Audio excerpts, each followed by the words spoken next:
Do you know anyone who is having a hard time believing in God? They don't understand how God really does exist in our world, or at least it doesn't seem to make sense to them. They may even tell you they don't believe in God. They may say that they don't believe any church is really bringing forth that, or any religious group. It's just too hard to understand how God is actually merciful and loving in their eyes. I imagine you've spoken to some. I get to speak to a good number of them. Sometimes they're in grade school. Sometimes they're in high school. Sometimes in college, or any stage in life for that matter. So how do you change their mind? Do we have a class in the seminary that goes right at that? Well, we do always have classes that help us explain the faith. But is there one book that can give the answer to them? I know, of course, the Bible is the book, but until they're ready, till they're open to believe, it may even be difficult for them to believe what they read in the Bible. Often they want proof, physical proof, that God is in this world, that God is guiding people, and that He is actually making the world a better place to be. For you and me, sometimes that might be hard to prove, that God is working, because so often God is working in a spiritual way and not always a physical way that can be seen. So how do we help them? We have to show that God is real for us personally, and that our church, the Catholic Church and our parish and all who are Catholic, we are trying to help people know God, be with God, pray with God. And we want to invite them to do that, but it starts with ourselves. Today in the Gospel of John, we hear the story that's familiar to so many of us. Sometimes it's called Doubting Thomas' story. But it's about Jesus who returns to the upper room, who had first been there, which you might say Easter Sunday night, and now again, as if today, the 8th day of the Lord, He comes again. This time there's only 10 apostles there. We know with Judas Iscariot taking his life, he is no longer there. And also Thomas is not there. Where is Thomas? We don't know. We don't know what was going through his mind, if he just needed to get away, if he didn't understand, he was just dealing with his grief. But we know this, the other apostles received the Holy Spirit, and they're able to forgive now.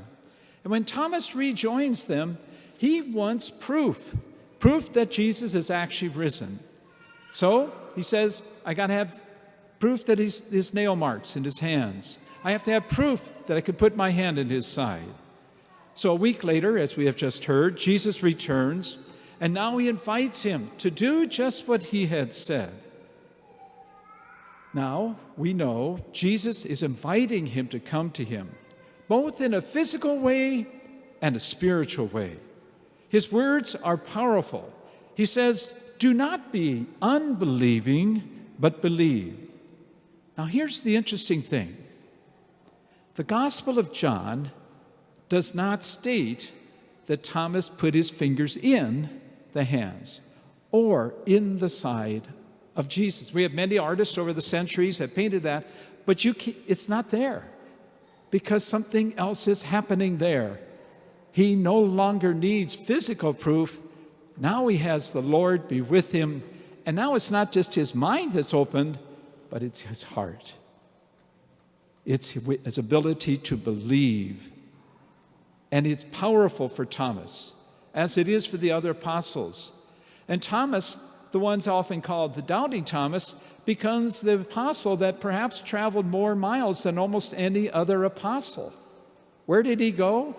Anyone from India will tell you he came to southern India, and there formed a community that to this day they call themselves the Church of St. Thomas, because Thomas brought the faith of Jesus to them. Here is someone who had a hard time to believe. And so this morning I'd like to suggest to you, how do we help people who claim they do not believe in God?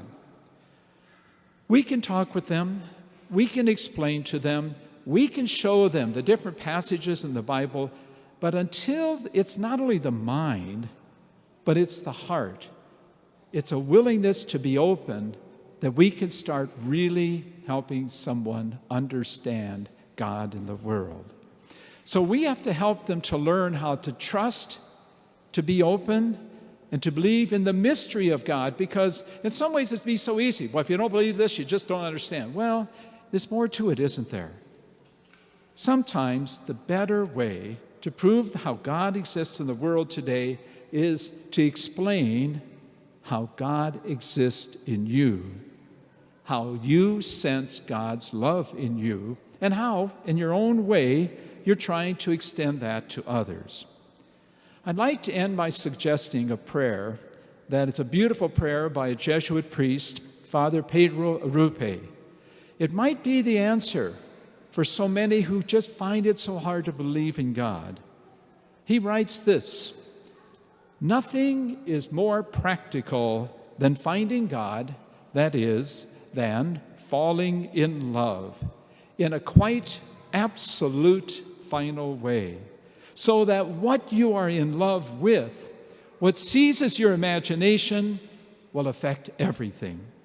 It will decide what will get you out of bed in the morning, what you will do with your evenings, how you spend your weekends, what you read, what you know, what in so many ways may break your heart, and what amazes you with joy and gratitude.